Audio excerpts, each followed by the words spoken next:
What's going on, you guys? Welcome back to another video.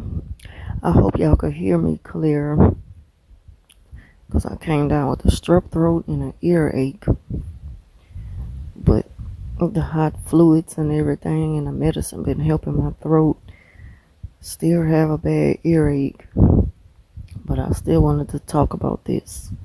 So I hope y'all can hear me well enough because I'm not able to talk too loud.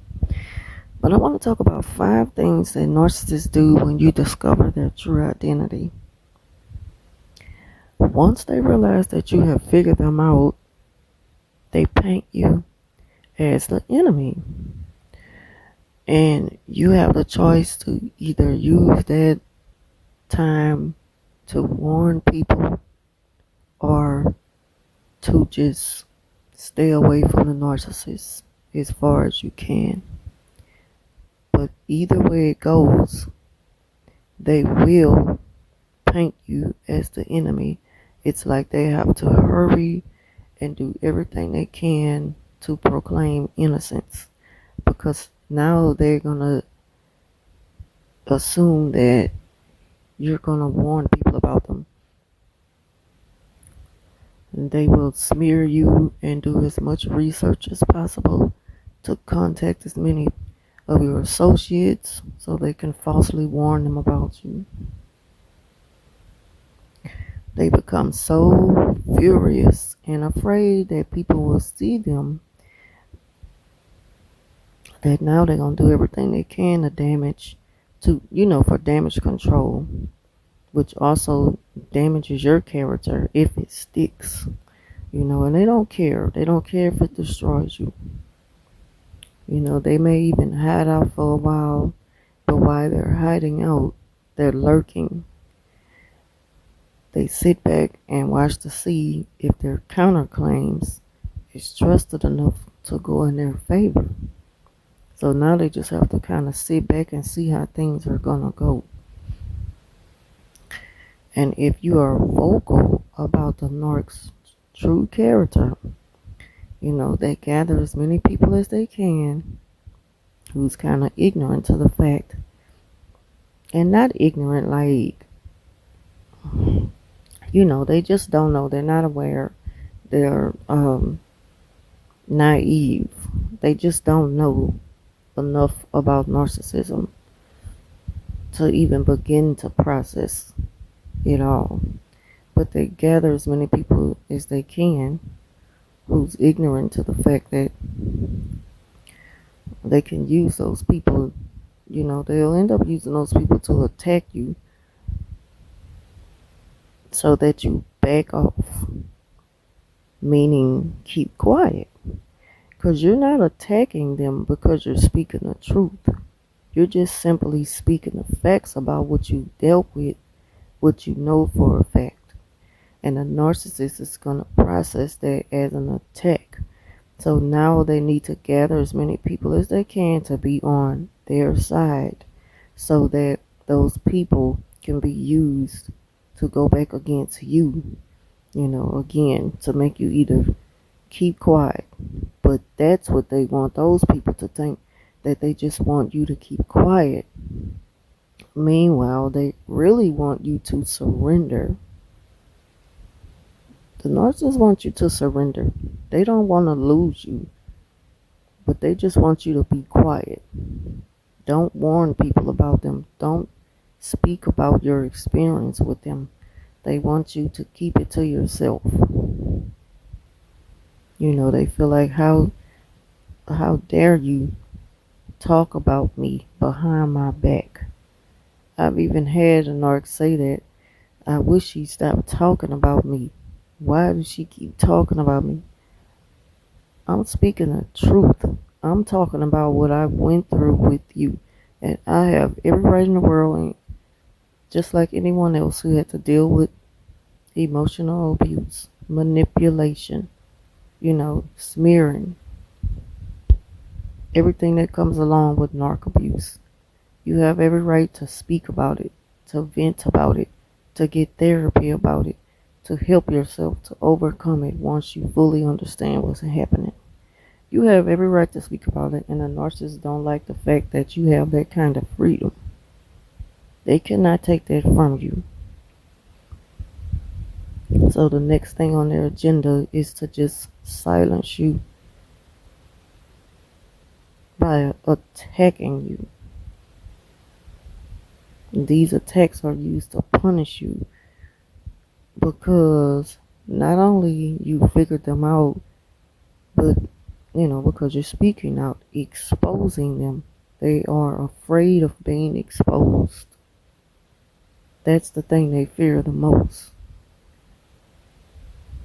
They struggle to show their face once they're exposed because they don't know if people are going to believe them or not.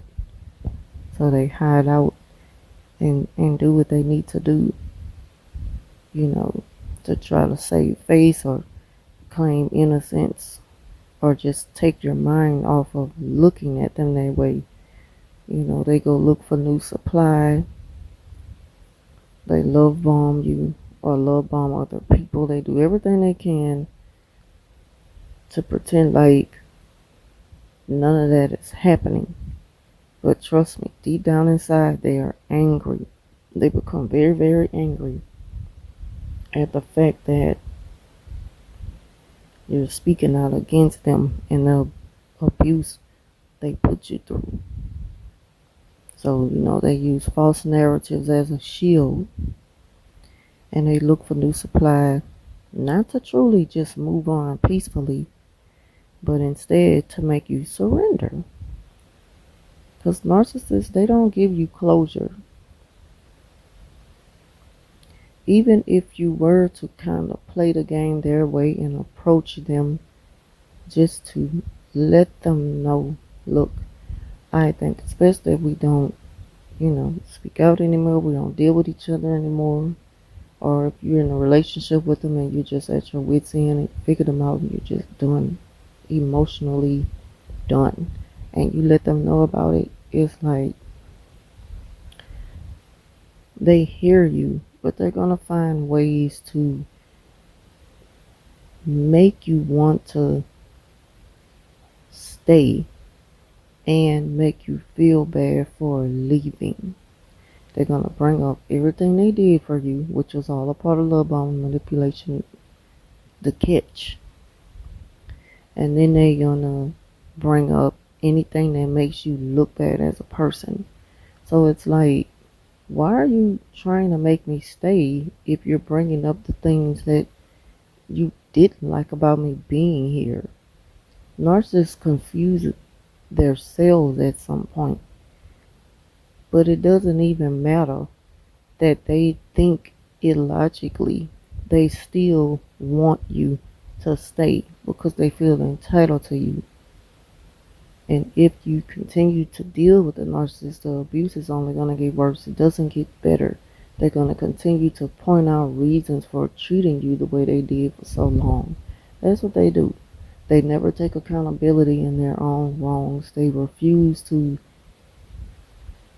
accept the fact that they were wrong. This story, you just can't make this up, and it never gets old. It happens every day. Somewhere, someone is dealing with this. And we all pretty much have the same story to tell. Different events, but the same story. It all begins and ends the same. They are afraid of being exposed. They are afraid of losing you. And that's why the attack happens so quickly. Because if they would accept their wrongs and know that they should let it go because you're right, you wouldn't have to deal with the backlash of the discard, whether you cut them off or they cut you off. Who cuts somebody off and punishes them after they cut them off?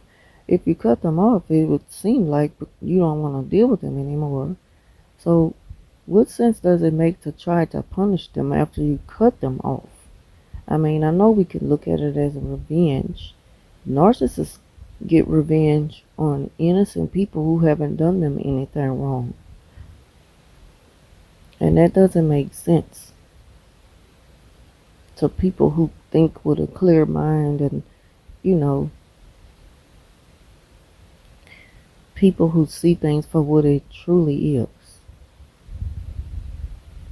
But of course, the narcissist's only defense against, the discard and and you going on contact is that everything they've done for you. How could you do this to me? They have a hard time letting go because it's not about you. It's about the way it makes them feel of losing you. Because they never really took you serious to begin with. They only looked at you as a pawn in the game. They only looked at you as supply. You probably gave them the best supply, and now that you don't have any supply for them anymore, they feel that. They really feel that. And it makes them more angry than anything. I don't believe narcissists hurt behind losing you. The only emotion arises from the narc losing you is anger and rage and pity for self. And what comes after that is revenge. That's why they go so hard with the punishments and the smearing. Because they don't care how it makes you feel. And they definitely don't care how it makes them look once you point that out to them. They don't care about how it makes them look. They just need to know that it's working. If it's working enough to make you miserable, to take away from you, to make you come back to them, then they feel like they're winning. It makes them feel better knowing that they have that power and control again. So those are the things, that narcissists do. Once you discover their true identity, best thing to do is just to stay clear of them and don't look back, and definitely don't look for closure.